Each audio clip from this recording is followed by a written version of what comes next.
Thanks for joining me on episode 1095 of the Inspired Stewardship Podcast. I'm Derek Guajardo from Strong Life Coach. I encourage you to find your own journey to building your own strong life. And one way to be inspired to do that is by listening to the Inspired Stewardship Podcast with my friend, Scott Mater. We actually have a line item on our budget that is focused on being able to do spontaneous giving. We just make sure that we set aside money each and every month that we use to do that. Some months we go by and we don't use it, but then it builds up and eventually we do. We find a time and an opportunity that we're called to do it, and we do it.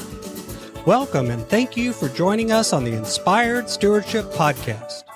If you truly desire to become the person who God wants you to be, then you must learn to use your time, your talent, and your treasures for your true calling. In the Inspired Stewardship Podcast, you will learn to invest in yourself, invest in others, and develop your influence so that you can impact the world. In today's episode about impacting the world through stewarding your treasures, I talk with you about what spontaneous giving is. I also share why I'm a fan of spontaneous giving, and I talk about creating a line item in your budget just to cover this. As we talk about stewarding your treasures, wouldn't it be great if you could support this podcast and do it without costing yourself an extra dime? Turns out you can. All you have to do is use inspiredstewardship.com/Amazon when you're ready to make a purchase via Amazon, and a small commission will come back to support the show. If you enjoy the show when you're ready to buy from Amazon, just use inspiredstewardship.com/Amazon. You may have been involved in what I call spontaneous giving before. This is those acts of giving that just come up in a day-to-day way.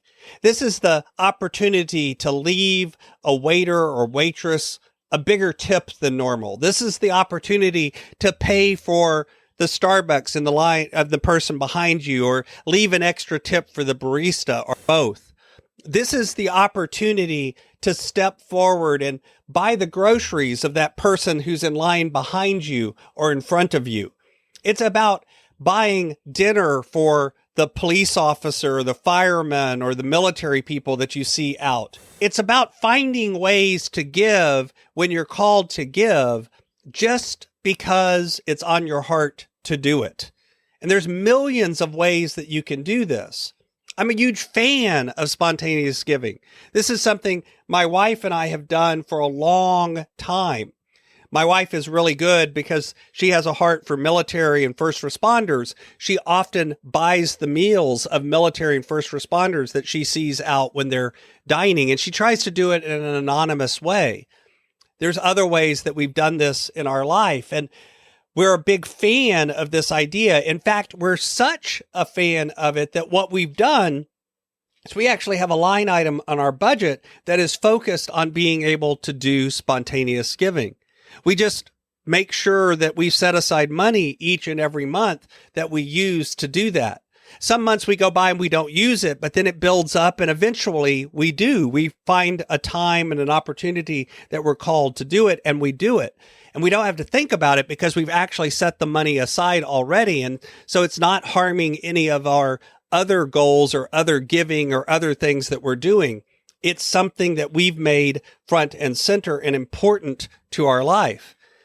And the fact is that we've been doing this for a long time. We started doing it while we were still in debt and struggling to get out of debt. We started doing it when we actually were having money problems ourselves, because we decided that putting this into our budget was something that was, for us, a priority. It was something that we felt called to do, and we felt that we were out of alignment because we were talking about giving and yet we weren't doing it.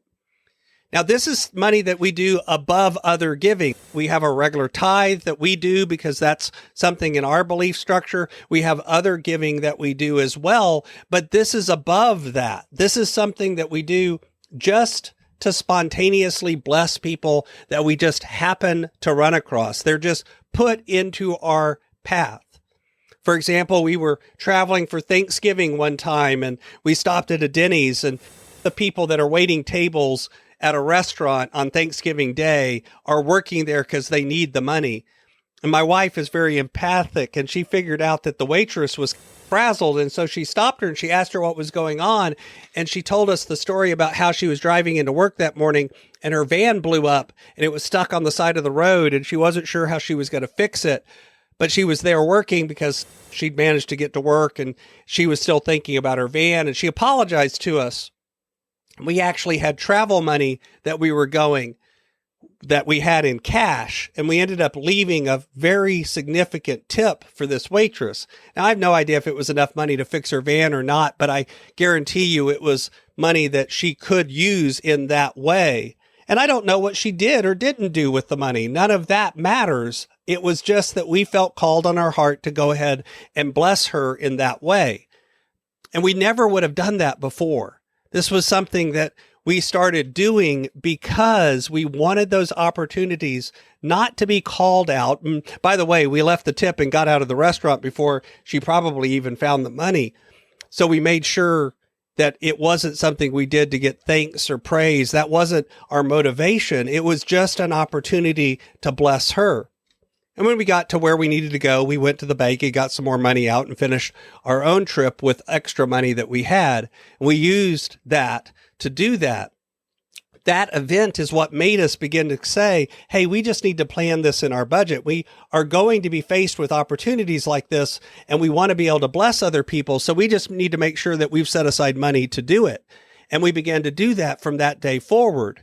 And we continue till this day doing that because we've made sure that this is a priority that we intentionally want to find.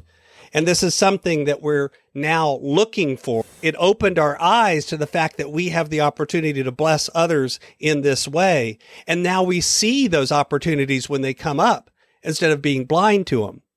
So maybe spontaneous giving isn't a thing that you want to do, but there's probably something that you should be doing with your money and that you should be building that habit and that muscle in. And there's probably some form of giving that you should be doing that you're currently not. And if that's on your heart, I challenge you to build that into your budget, build that into your plan, and find the opportunity to do that giving intentionally starting now. Thanks for listening. Thanks so much for listening to the Inspired Stewardship Podcast. As a subscriber and listener, we challenge you to not just sit back and passively listen, but act on what you've heard and find a way to live your calling. If you like this episode on the stewardship of treasures, you can sign up for our treasures tips by going to inspiredstewardship.com/treasures or text in the U.S. 44222 treasures tips. And we'll send you 5 weeks of our best tips on stewarding your treasures. Until next time, invest your time, your talent, and your treasures. Develop your influence and impact the world.